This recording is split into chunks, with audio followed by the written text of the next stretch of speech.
नमस्कार दोस्तों, स्वागत है आपका हेलो स्कॉलर में। आज का वीडियो बहुत ही इंपॉर्टेंट है। आज के वीडियो में हम जानेंगे आखिर आप किस तरीके से गवर्नमेंट बैंक या प्राइवेट बैंक, कोई भी बैंक हो, आप बैंक से किस तरीके से एजुकेशन लोन ले सकते हैं। अगर आप ग्रेजुएशन जैसे कि बीटेक या पोस्ट ग्रेजुएशन जैसे कि एमबीए, ये सारे कोर्सेज आप करना चाहते हैं तो किस तरीके से आप बैंक से एजुकेशन लोन ले सकते हैं। देखिए, आज की डेट में गवर्नमेंट ने बिल्कुल इजी प्रोसेस कर दिया है एजुकेशन लोन के लिए। आपको सिर्फ और सिर्फ करना ये है कि एक पोर्टल है, दैट इज विद्यालक्ष्मी.co.in पे आपको जाना है। गूगल पे भी आप सर्च कर सकते हैं विद्यालक्ष्मी, तो आपको ये वेबसाइट मिल जाएगी विद्यालक्ष्मी.co.in।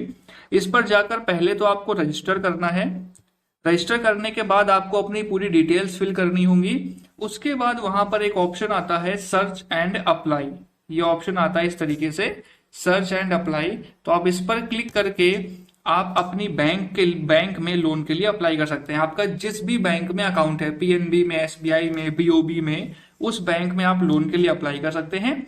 अप्लाई करने के बाद एक पीडीएफ फॉर्म जनरेट होता है। वो पीडीएफ फॉर्म लेकर आप अपनी बैंक की ब्रांच में कांटेक्ट कर सकते हैं और आपका एक दिन या 1 से 2 दिन, मैक्सिमम में 2 दिन में आपका लोन इजिली हो जाएगा।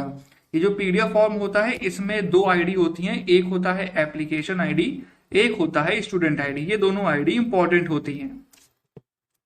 इसके बाद अगर हम थोड़ा सा समझते हैं कि कितने लोन तक, कितने अमाउंट तक आपको सिक्योरिटी वगैरह नहीं देनी है। देखिए, 2019 में गवर्नमेंट ने एक चीज लॉन्च करी थी या एक स्कीम लॉन्च करी थी जिसको हम बोलते हैं CGFSEL कवर। ठीक है।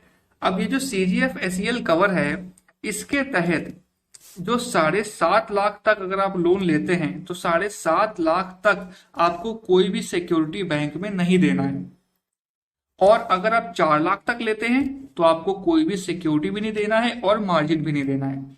तो अगर आप 4 लाख तक का लोन लेते हैं तो आपको मार्जिन नहीं देना और सिक्योरिटी नहीं देना है। मार्जिन का मतलब क्या होता है? मार्जिन का मतलब होता है, मान लीजिए कि 10 लाख रुपए आपके पढ़ाई में लगेंगे तो उसमें से मान लीजिए कि 5% आपको देना होगा और 95% जो अमाउंट है वो बैंक देगा। तो अगर आप 4 लाख तक लोन लेंगे तो आपको कुछ भी नहीं देना। अगर आप 7.5 लाख तक का लोन लेंगे तो आपको 5% मार्जिन देना है और सिक्योरिटी आपकी कोई भी नहीं लगेगी। ठीक है, प्रॉपर्टी वगैरह कुछ भी आपको गिरवी नहीं रखना। अगर आप 7.5 लाख से ज्यादा का लोन लेंगे उस केस में आपको सिक्योरिटी देनी पड़ेगी। तो ये एक बहुत ही अच्छी स्कीम है जो गवर्नमेंट ने लॉन्च की थी। काफी सारे बच्चों को बेनिफिट मिल रहा है और वो लोन के लिए अप्लाई करते हैं। तो इससे क्या होता है कि आपके पेरेंट्स के ऊपर भी प्रेशर नहीं आता एकदम से पढ़ाई का। तो अभी आप लोन ले सकते हैं। जो गवर्नमेंट बैंक्स हैं, गवर्नमेंट बैंक्स में रेट ऑफ इंटरेस्ट भी बहुत कम रहता है एजुकेशन लोन का। तो आप गवर्नमेंट बैंक्स में अप्लाई कर सकते हैं अपने एजुकेशन लोन के लिए। तो मान लीजिए कि आपने बीटेक के लिए अप्लाई किया एजुकेशन लोन के लिए, बीटेक पढ़ने के लिए। तो बीटेक का जो कोर्स है वो 4 साल का है। तो आपको यहाँ पर 5 साल का मोरेटोरियम मिलेगा। ठीक है, 5 साल का मोरेटोरियम मिलेगा। मोरेटोरियम का मतलब क्या होता है कि 5 साल तक आपको ईएमआई नहीं देना है। 5 साल तक आपको लोन की टेंशन लेना ही नहीं है बिल्कुल भी। 5 साल के बाद, 4 साल आपने बीटेक की पढ़ाई कर ली और 1 साल आपकी नौकरी लग गई। ठीक है, तो 5 साल में तो आपका थोड़ा बहुत सेटलमेंट हो ही जाएगा करियर में। तो 5 साल तक आपको कुछ भी नहीं देना। 5 साल के बाद आपकी ईएमआई स्टार्ट होगी। तो जो भी आपकी ईएमआई है वो आप पे कर सकते हैं और आपके पेरेंट्स के ऊपर बर्डन नहीं रहेगा। अभी जो लोन है ये आपको 15 ईयर्स के लिए मिलता है। 15 साल के लिए ये लोन आपको मिलता है। तो 15 साल अगर आप देखें तो आप इजिली आराम से अपना लोन रीपे कर सकते हैं। और अगर आपको कोई भी प्रॉब्लम आ रही है एजुकेशन लोन लेने में या कुछ भी आपको समझने में प्रॉब्लम आ रही है, आप फॉर्म नहीं फिल कर पा रहे, तो आप नीचे कॉमन